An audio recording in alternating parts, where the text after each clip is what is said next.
بسم اللہ الرحمن الرحیم یا ایہا الذین آمنوا اتقوا اللہ ولتنظر نفس ما قدمت لغد واتقوا اللہ ان اللہ خبیر بما تعملون۔ اے ایمان والو، اللہ سے ڈرتے رہو اور ہر شخص کو دیکھنا چاہیے کہ اس نے کل یعنی آخرت کے لیے کیا سامان بھیجا ہے، اور ہم پھر کہتے ہیں کہ اللہ سے ڈرتے رہو، بے شک اللہ تمہارے سب اعمال سے خبردار ہے۔ بسم اللہ الرحمن الرحیم، الحمد للہ رب العالمین، والصلاة والسلام على اشرف الانبیاء والمرسلین وعلى آلہ واصحابہ اجمعین ومن تبعہم بإحسان الى یوم الدین۔ قابل صد احترام حضرات شائقین و شائقات سچا پیغام، السلام علیکم ورحمۃ اللہ وبرکاتہ۔ آج کی محفل میراث النبی کے نورانی پروگرام میں آپ کا استقبال ہے۔ اہلا و سہلا مرحبا۔ ہم آپ تمام حضرات و مستورات کا خیر مقدم کرتے ہیں۔ محترم حضرات و خواتین، تعلیم کا آغاز ہو رہا ہے۔ سب سے پہلے آداب تعلیم کا لحاظ کرتے ہوئے تعلیم کی طرف متوجہ ہو جائیں۔ پورے دھیان سے سننا، عمل کی نیت سے سننا اور تبلیغ کی نیت سے سننا، یعنی سنی ہوئی باتیں دوسروں تک پہنچانے کے جذبے سے سننا چند خاص آداب تعلیم ہیں۔ امید ہے کہ آپ حضرات ان آداب کا ضرور خیال رکھیں گے۔ جزاکم اللہ۔ بسم اللہ الرحمن الرحیم۔ پتھر کا غم اور شکر کی وجہ سے رونا۔ امام خشیری رحمۃ اللہ علیہ بیان کرتے ہیں کہ ایک پیغمبر ایک چھوٹے سے پتھر کے پاس سے گزرے جس سے پانی کثرت سے نکل رہا تھا۔ پیغمبر کو اس پر تعجب ہوا۔ اللہ تعالیٰ نے پتھر کی ان سے گفتگو کرا دی۔ پتھر نے کہا، جب سے میں نے اللہ کا یہ فرمان سنا ہے فاتقوا النار التي وقودها الناس والحجارہ، اس آگ سے بچو جس کا ایندھن انسان اور پتھر ہیں، میں ڈر کے مارے رو رہا ہوں۔ راوی کہتا ہے، اس پیغمبر نے اللہ سے درخواست کی کہ اس پتھر کو دوزخ سے پناہ دے دے۔ اللہ تعالیٰ نے بذریعہ وحی پیغمبر کو خبر دی کہ ہم نے اسے پناہ دے دی۔ یہ سن کر پیغمبر وہاں سے روانہ ہو گئے۔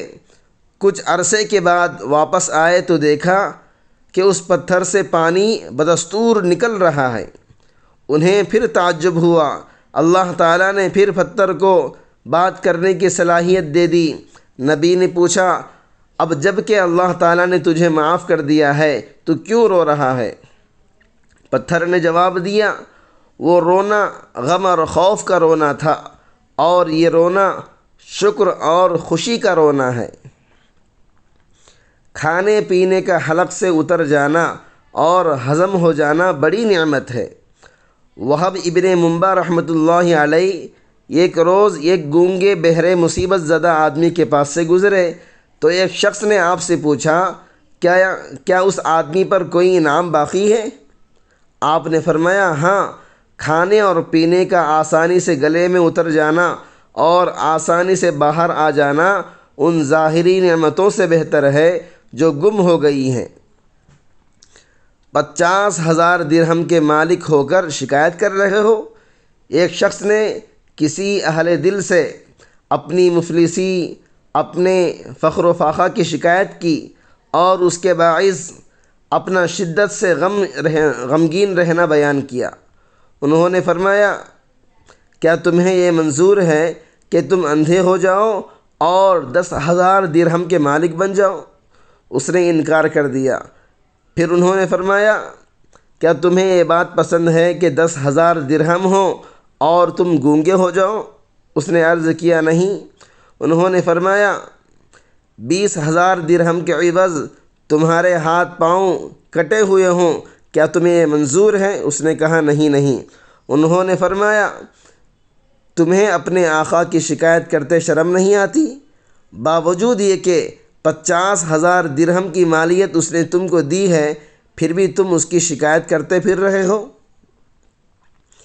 تکلیف میں بھی شکر کا پہلو تلاش کرنے والے عبدالعزیز ابن رواد رحمۃ اللہ علیہ فرماتے ہیں، ایک مرتبہ میں نے محمد ابن واسع رحمۃ اللہ علیہ کے ہاتھ میں ایک پھوڑا نکلا ہوا دیکھا۔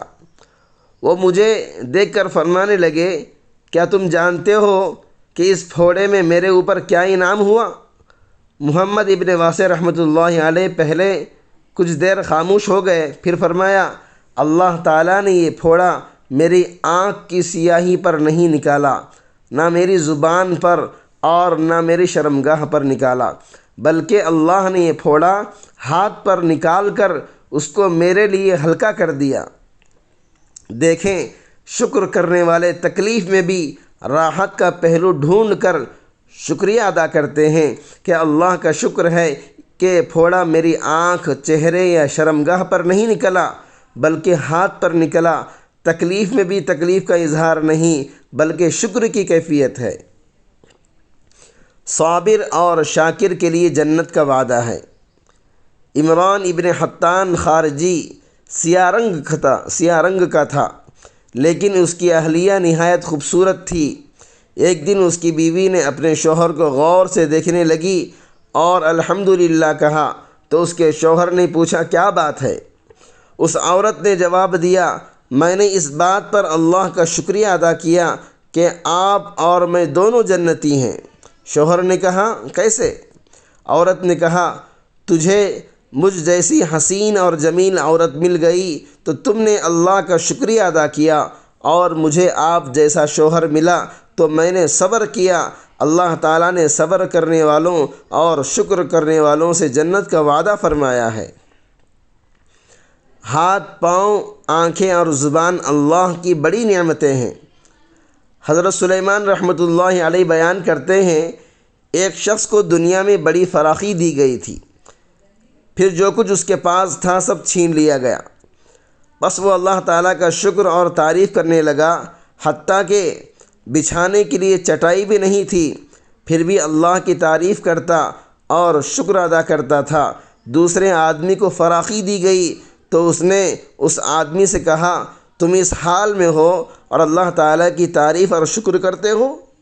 اس نے کہا میں اللہ تعالیٰ کی تعریف کر رہا ہوں ان نعمتوں پر، اگر ساری دنیا دیتا تو ان کو یہ انعامات نہیں دے سکتا۔ دوسرے نے کہا کون سے انعامات؟ کہنے لگا کیا تم اپنی آنکھیں نہیں دیکھتے؟ کیا تم اپنی زبان نہیں دیکھتے؟ کیا تم اپنے ہاتھ نہیں دیکھتے؟ کیا تم اپنے پاؤں نہیں دیکھتے؟ شکر کرو، جسمانی تکلیف ہے، ایمان تو محفوظ ہے۔ محترم ناظرین کرام، اس دینی اور ایمانی بیان کو سننے کے دوران ہی اس کو لائک کر دیجئے اور شیئر بھی کر دیجئے تاکہ دوسرے بھی اس سے فائدہ اٹھا سکیں۔ اللہ آپ کو جزائے خیر عطا فرمائے۔ ایک بزرگ کا ایک دوست تھا، اس کو بادشاہ نے قید کر دیا۔ اس نے یہ خبر ان بزرگ کو کہلا بھیجا اور اپنے قید ہونے کی شکایت بھی لکھی۔ انہوں نے جواب میں فرمایا کہ اللہ کا شکریہ ادا کرو۔ بادشاہ نے اس قیدی آدمی کو کوڑے مارنے کا حکم دیا۔ اس نے پھر شکایت ان بزرگ کے پاس بھیجی۔ انہوں نے فرمایا اللہ کا شکریہ ادا کرو۔ اتنے میں ایک مجوسی یعنی آتش پرست یعنی آگ کی پوجا کرنے والا قید ہوا، جس کو دستوں کی بیماری تھی، یعنی جس کو انگلش میں لوز موشن کہتے ہیں، اس کی بیماری تھی۔ بادشاہ کے حکم سے ایک ہی جیل میں دونوں کو رکھا گیا، ایک کڑا اس آدمی کے پاؤں اور دوسرا کڑا مجوسی کے پاؤں میں۔ اس نے ماجرا بھی کہلا بھیجا۔ انہوں نے فرمایا اللہ کا شکریہ ادا کرو۔ پھر وہ مجوسی پاخانہ کے واسطے بہت مرتبہ اٹھتا اور اس آدمی کو بھی اس کے ساتھ اٹھنا پڑتا اور وقت فراغت تک اس کے سر پر کھڑا رہنا پڑتا۔ غرض اس تکلیف کو بھی اس نے بزرگ کی خدمت میں لکھا۔ انہوں نے فرمایا اللہ کا شکریہ ادا کرو۔ تب اس نے تنگ ہو کر لکھا، کہاں تک شکریہ ادا کرتا رہوں، بس مصیبت سے بڑھ کر کون سی مصیبت ہے؟ انہوں نے جواب دیا، جو زنار یعنی جو غیر مسلم لوگوں کی کفر کا شعار ہے، جو اس کی کمر کے ساتھ لگا ہوا ہے، اگر وہ تیری کمر میں ڈال دیا جاتا تو کیا کرتا؟ یعنی خدا نہ خواستہ اگر تو مجوسی ہو جاتا اور یہ ان کا شعار تیرے گلے میں ہوتا تو کیا کر سکتا تھا؟ اللہ کا شکر ادا کر کے اسلام کی دولت تو موجود ہے۔ اللہ کا شکریہ ادا کرو کہ اسلام کی دولت تو تمہارے پاس موجود ہے۔ یہ وقتی تکلیف ہے جو ختم ہو جائے گی، اور ہر مصیبت سے بڑھ کر مصیبت موجود ہے، اس لیے اللہ رب العزت سے ہمیشہ عافیت مانگنی چاہیے۔ 80 سال شکر کرتے میاں بیوی کے گزر گئے۔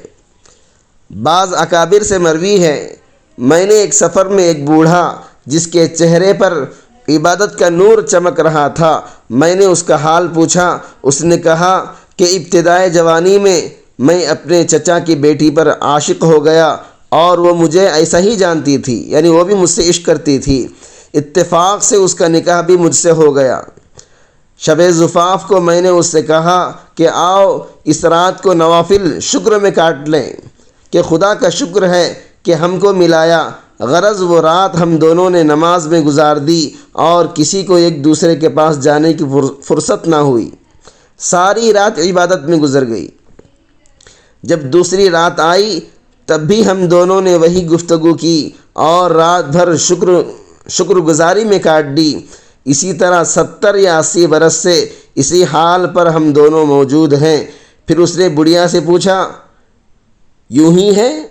اس نے کہا، واقعی میں جیسا یہ شخص کہہ رہا ہے ویسا ہی ہوا ہے، یعنی جوانی سے بڑھاپے تک ساری عمر شکر میں گزر گئی، عبادت میں ایسی لذت ملی کہ دنیاوی لذتیں اس کے سامنے پھیکی پڑ گئیں، بیکار ہو گئیں۔ اللہ رب العزت نے نعمت میں ایسا اضافہ فرمایا کہ اپنی محبت نصیب فرما دی۔ کفارہ مجلس کی دعا پڑھ لیجئے۔ سبحانک اللہم و بحمدک، اشہد ان لا الہ الا انت، استغفرک و اتوب الیک۔